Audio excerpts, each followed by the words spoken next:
welcome to episode 5 of Creative Confidence. And today we're going to be talking about getting started. And we're thinking in particular about dealing with things like procrastination. So I'm Angela Nicholson, I'm the founder of SheClicks, and today I'm joined by Katie Teasdale-Ward from Kudosity and Michelle Rogers from Thinking Space Coaching. Hi guys, how are you doing? Hi. Nice to see you too. It's lovely to have another one in. Yeah, 3 of us. Very nice. Thank you. Thanks for having me. Great to see you. So shall I introduce Michelle? Why not? That sounds like a good plan. So I've known Michelle for about 3 years, but we've probably had mutual friends within sort of the photography industry and within the publishing industry for longer than that. But I've been working professionally with Michelle from Thinking Space Coaching for actively probably 3 years.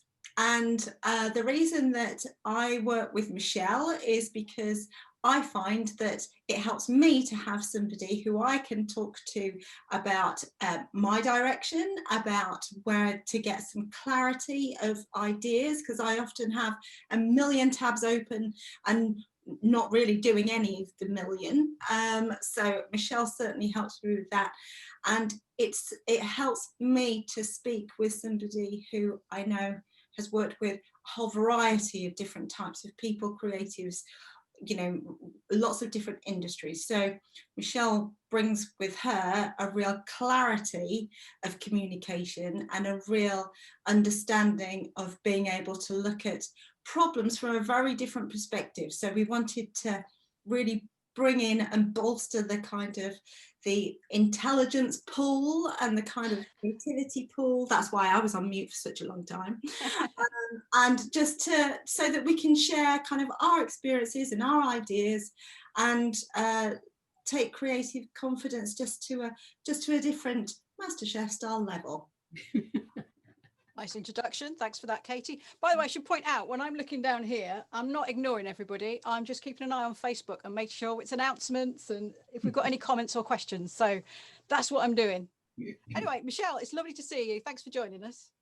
Thanks very much for having me. It's a real pleasure having known both of you for quite a while now. It's really great to be able to get involved with this because I've just watched how successfully it's been going the last few times. So I feel very privileged to be with you. Thank you. Now, I should point out that Michelle and I used to work together and you used to have the desk sort of diagonally opposite mine. And it's very funny because there'd be all sorts of things going on and we just sort of occasionally catch eyes and nod knowingly. So, yeah, I think I'm always very envious of your desk because it was covered with lots of exciting parcels from camera manufacturers. It was much more interesting than the piles of admin on mine. And things to play with all over the world to it's like, oh yeah, great. So it sounds a bit like we're not getting going at the moment, which Maybe is interesting because it's procrastinating. the topic of our conversation. So procrastination, I've been experiencing a little bit of this today because I'm supposed to be writing something and little bits of things keep happening and distracting me and I'm off looking at those, and it's not a particularly big task, I just can't quite get down to it. And, you know, I think it's something that we all have to deal with occasionally.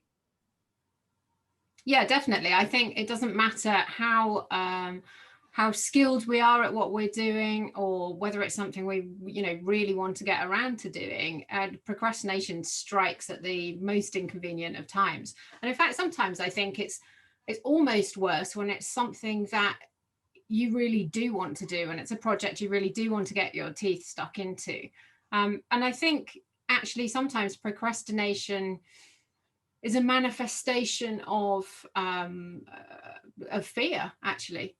I don't know what you think about that, Katie. I think we've talked quite a lot in the past about feeling sort of fearful of getting started. Yeah, I think it's one of the biggest things. And I think procrastination is a word that lots of people use and it can easily be replaced by I'm not sure how to do that. I'm fearful of doing that.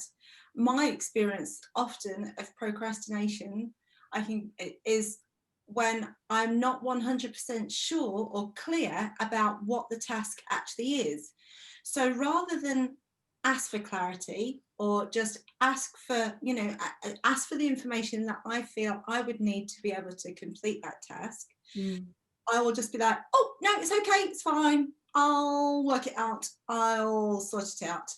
And inevitably, I then spend a huge portion of my time either faffing, and it looks like a physical faff because it can be cleaning, it can be all sorts, but also, I'm churning it over in my head all the time.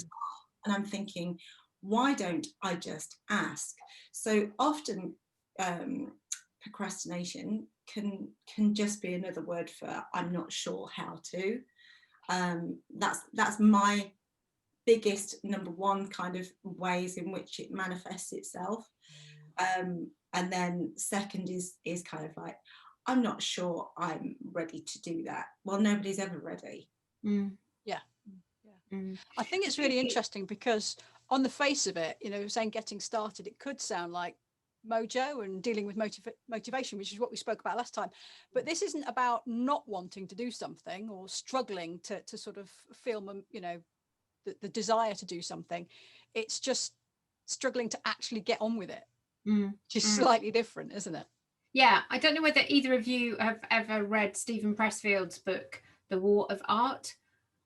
It's a really great book for creatives with a title like that. But he talks in that about resistance, and he identifies resistance as a force, a bit like gravity. And he says that resistance is the universal force which has the goal of preventing change. And so often what we're procrastinating about is something that's going to create change in our lives. So even if it's about making a change at work, it's about making a change in your lifestyle. I mean, hasn't 2020 just been the year of change? And that resistance, I think, that he talks about is what we're talking about in terms of procrastination. It's almost like you're physically held back from getting on with the thing that you really, really want to get to.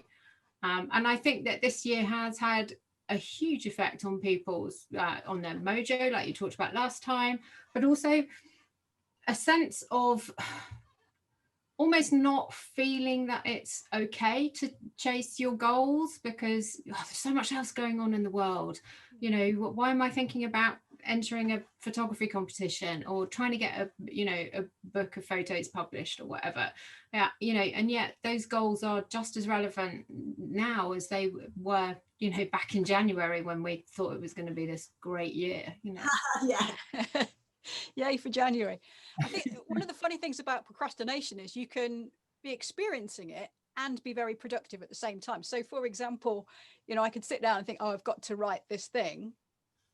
Oh, I'll just schedule this webinar. I'll put the washing on. I better post that. I'll do this. And you're doing loads and loads of things. You're just not doing the one thing that you actually really need to get on with. Yeah, exactly. And I think that goes back to that idea of it's almost easier to do something else than it is to just knuckle down. So when that thing is looming and waiting to happen, you just find a whole bunch of other stuff, don't you? I mean, I guess that's why I'm such a big fan of fake deadlines. But I think a fake deadline is, even though it's false, you can use it to help move yourself forward. And I will often say to myself, I need to get that done by sort of 3 p.m. on Thursday, and then sort of plan backwards from that, and book a slot in my own diary, which does sound a bit crazy, but book an appointment with myself to sit down and write that blog post, or get my invoices done or something like that. And I think just something like that can be the push you need just to get you started. Yeah, I think that's a really good one, because I know if I put something in my calendar, I won't remember in a week's time or 2 weeks' time whether that's the actual deadline or the fake deadline. So I'll try and meet the deadline. Yeah. Something I've found that I sometimes do, and I'm really trying to tackle it, is say you've got something to do, but you've got to do something else in half an hour. You've got someone's coming around in half an hour. No, that wouldn't happen with it. The phone's going to ring in half an hour. You've got a call or something like that. You've got to walk the dog before it's dark. You think, oh, I've only got half an hour, it's not worth starting it. And I actually think, well, no, I can do something very productive in that 30 minutes, because otherwise you're going to be just sort of twiddling your thumb. So if I've got a task, I will actually start, you know, writing some bullet points, or just think through it and use that time constructively. And then whatever happens after the, you know, the point where you've got to stop and do the other thing, at least you feel like you've made a start and you can focus on that thing properly. Yeah, exactly. I mean, I think that, you know, another thing that I'll do is set my timer for 15 minutes. And, you know, so like I was just saying about doing my invoices, I can't do all of my invoices in 15 minutes, but I might be able to do 2. And then the next time I sit down to do some, there are 2 fewer to do. And the other thing about that is as well, is if you've got a bigger block of time that's available to you, but there's something that you're putting off, if you do it for 15 minutes, at the end of that 15 minutes, you might find that you're kind of, actually, this isn't as bad as I thought it was going to be. Sometimes thinking about starting something, you know, thinking about starting your tax return is a lot worse than doing your tax return. You know, so if you can just get yourself 15 minutes into something, you know, it's like that image that the 3 of us were talking about earlier before we started, about that idea of it's much easier to turn the wheels of a car when a car's in motion than it is when the car's stationary on the drive and they're just kind of like squeaking against the concrete. You know, if you're going, however slow you're going, much easier to turn that wheel and, you know, change direction and make progress. So yeah, again, and you know, fake deadlines and set your timer for 15 minutes. And that whole thing about kind of starting small is so important, because it is the things that get, you know, that manifest in your head of like, oh, this is a big project, or this is, you know, this is a real, you know, and lots of people are waiting for this, and what happens if I don't? You can have this, you know, full-on narrative going off in your head, that actually when you do a really tiny bit of it, just writing down the header, or picking up the camera, or just clicking it, or picking up your mobile phone, whatever it is, break it down to its absolute smallest kind of, you know, bit, and then at least you'll have started. And it is that whole just tiny little increments. I was terrified of doing any of the kind of Facebook lives or video and stuff, and I'd had probably 6 months of trying to do pre-recorded video, you know, and just fluffing over words, not being able to really have or even being able to communicate what it was that the video was going to be about. And then I think we had a chat, and because you're excellent at kind of just doing it and just doing the webinars, and just it's all live and blah, blah, blah, and you would just try it live. And then the minute I did it, because it wasn't scripted and because it doesn't matter, you know, if it failed, or if the camera fell off, or if I didn't have the connection right, or if I had muted it, whatever, it didn't matter. But what did matter was just having a go, and then going, oh, actually it wasn't as bad, and then having a go again and having a go again, because then suddenly you have achieved that, and you can now say, I can do that. Might not be brilliant, but it's a start. And also now I can think about the next thing as well. While I'm refining that, I can move on to the next thing, and suddenly you've taken 2 steps forward rather than just going, I can't. And I think the thing about your Facebook lives that you're doing is they are so authentic, and they are so you, and you know, anybody who knows you can just see there are no airs and graces. This is, you know, pure Katie, but there is such a value to that, particularly now, because we don't need to be told a whole lot of, you know, superficial made up stuff. We want to see real people doing real stuff, and that's what we see in your Facebook lives. And you know, you just embodied that idea of starting small is better than not starting at all. But it took me a long time to get there. But then I just did it. And the funny thing is that I waited to a perfect time that was perfect for me, because I thought everybody's doing the school run, so nobody's around. You know, it's time when everybody's making their cup of tea because they're starting the work. So it did. So suddenly I had reframed that it didn't matter if nobody was watching, because I was doing it for what I wanted to achieve and for what and how I wanted to communicate. Yeah.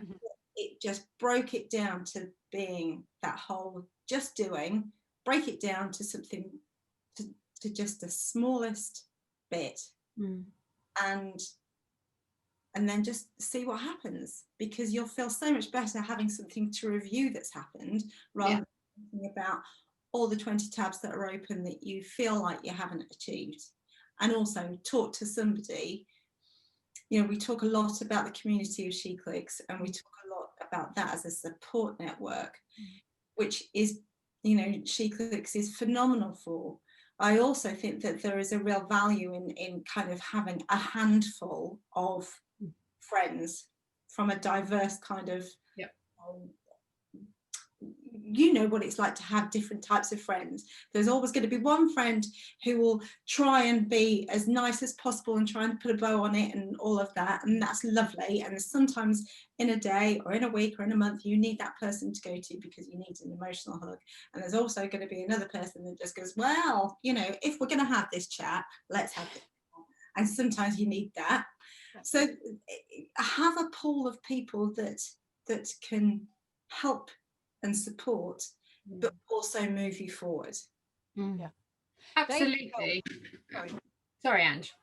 I was just going to say that they may help with the task you were talking about earlier, about needing some clarity, because sometimes you have a conversation with people. I'm working on this task, or I've got this idea for a photograph or a series of photographs, and I can't quite think through how to do this, or you want to do it for a client, or it's the brief of a competition or something like that, and you're trying to think it through.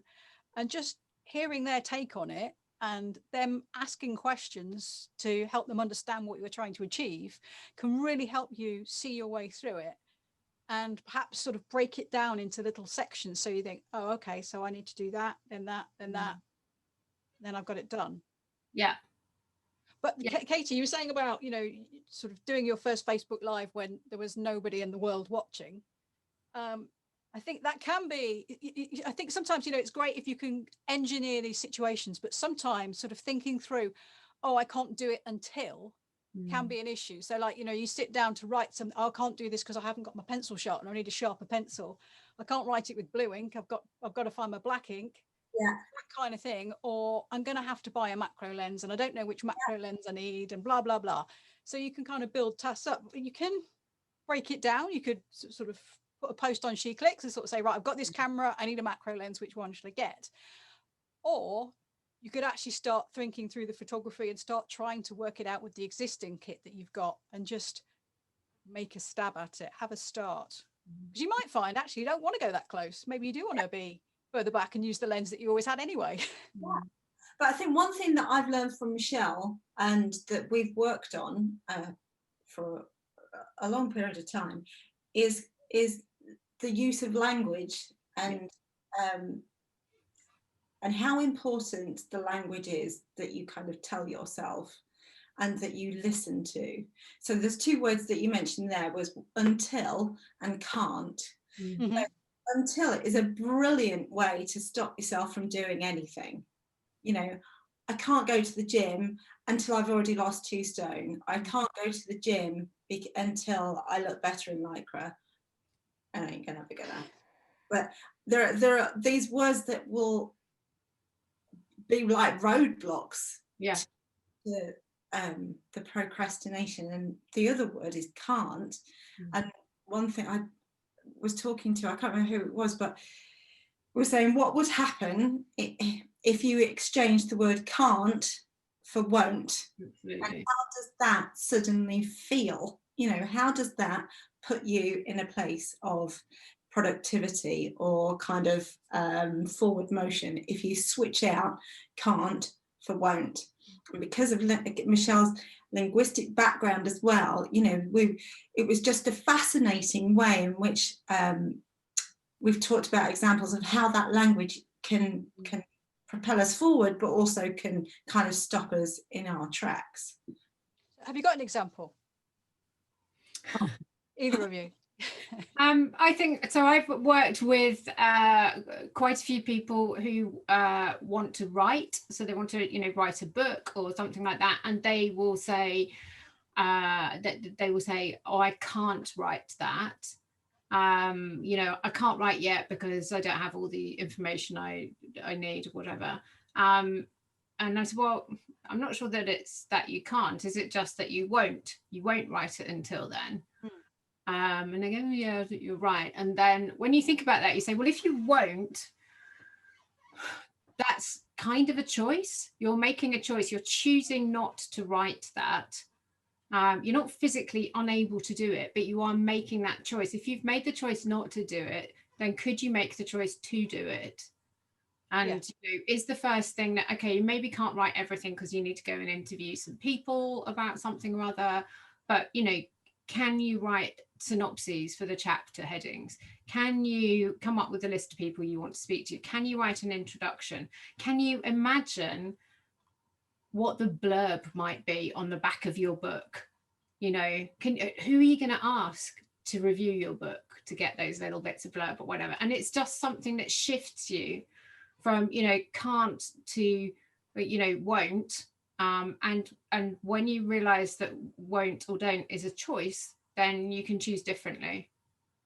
That's really interesting. I love that. I guess it makes you look at how you can switch it back, or from won't to will or doing. Yeah, exactly. And also I think that we get so hung up on things having to be perfect, a bit like Katie and her Facebook lives. Something's got to be, it's got to be brilliant, it's got to, I worked with somebody once who wanted to write a film script, and he was so busy kind of writing his Oscar speech that he just didn't start writing the script. Like, let's work with something that we can do now. What can we do this week? Love that. What's different? Next time I speak to you, what will we be looking at? Just sort of like you said earlier about breaking something down into really small pieces. And also I think another important thing is to prepare yourself to achieve. So you make it as easy as possible. Don't decide that you're going to do some huge piece of creative work the day the kids break up from school, because it's just not gonna work. So make things as easy as possible. If you want to start couch to 5k, and you're going to start it next Monday, get all your kit out on Sunday, so that when you get up in the morning, there's no excuses like, I couldn't find the right socks, or whatever. It's all there, it's all ready. Make it as easy as you can. Yes. Don't use that as a procrastination activity, but once you've kind of set that deadline, fake or otherwise, I'm going to run on Monday morning, get everything ready on Sunday for that activity, whatever it is. I've got a really good way of turning that into a photographic thing, actually, because I know sometimes you look at the weather forecast, you think, oh, tomorrow morning it might be misty and there might be some sun and there might be some frost. It could be a lovely day. Okay, well, if it is like that tomorrow, I'll get up and I'll take some photographs. And I wake up the next day and I said, John's wandering around and what's the weather like? Oh, I don't know. Oh, I've probably missed it now. However, if I clear my memory card, put it in the camera, put the charge the battery and take all the kit I need into the house, the next day I'm thinking my camera, I'm ready, I'm out and I'm off taking photographs. And it's almost like I've made the mental decision the night before whether I'm actually going to do it, but I'm kind of kidding myself. Yeah, I'm not going to do it. Or that I'm kidding myself and I don't do it because I know I'm not going to. Yeah. So I think that's a really good point. Is sort of prepare yourself to do it, make it possible to actually drive forward. Yeah. And another little trick for doing that actually is to introduce some accountability. So this is the thing that we talk about hugely in coaching. In fact, I would say it's possibly one of the most valuable aspects of coaching, is providing that accountability for somebody. I mean, it's scientifically shown that if you write your goals down, you're more likely to achieve them. If you want to improve that even further, write them down and share them with somebody. Because, back to what you guys were saying about having that circle of friends who can offer perspective and clarity, they can also offer accountability. You know, so if you're in SheClicks and you say, you know, next week I'm going to go out at, you know, 4 o'clock every afternoon and take a picture of the same tree just to see how the sun moves over that week or whatever, somebody's going to ask you about it if you posted that. And the fact that you know they're going to ask you is going to motivate you to do it. You know, even if you end up standing out there in the rain or whatever, I'm sure you'll find something to take a picture of. You know, but don't we all want to be more successful at the goals we set? And if it's as easy as just writing it down and telling somebody else, you know, the percentage likelihood of you achieving that goal goes up massively just by doing that. Yeah, I think that's a great idea, because also, I mean, the other thing that would happen, say if you posted in SheClicks, is someone else says, oh yes, you know, I've got a tree that I think is amazing, I'm going to pop out and do it at 4 o'clock as well. And then suddenly you've got this little network of people all photographing trees at 4 p.m. every day, and it becomes a real thing and everyone's into it. And then you can move on to the next thing that you want to do, maybe 4 a.m. Who knows? Possibly fewer takers for that one. Maybe.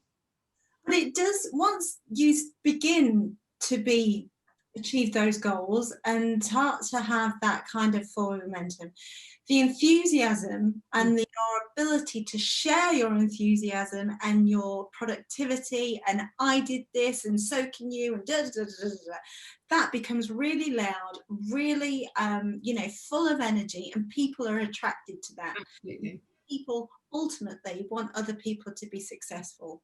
You know, we don't want people to fail. We don't like the underdog. We don't like feeling how we've been feeling.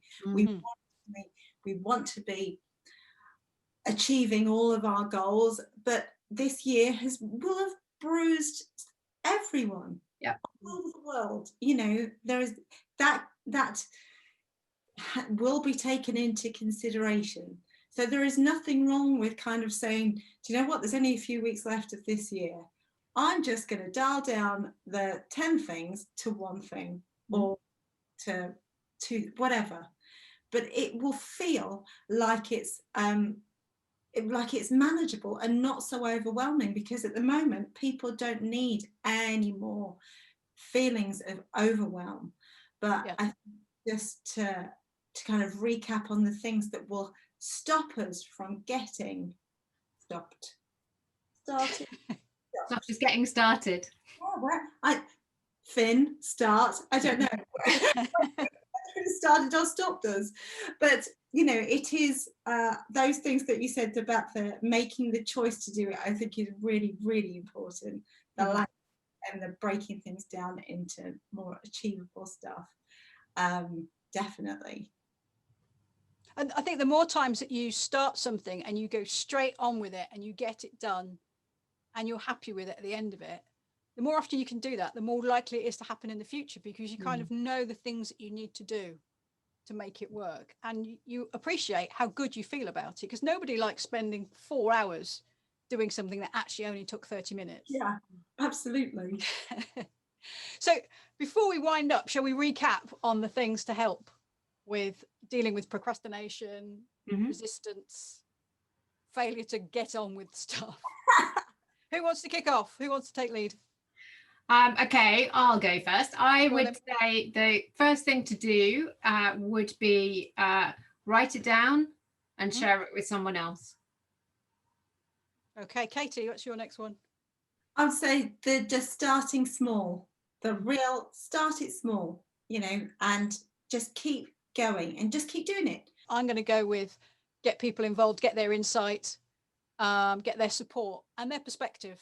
So if you're struggling with a big task, have a chat with them, get them to help you break it down, think it through, and feel more positive about getting on with it. And then I think prepare in advance to make that happen. So, you know, get everything ready so that when you do get started, you're good to go.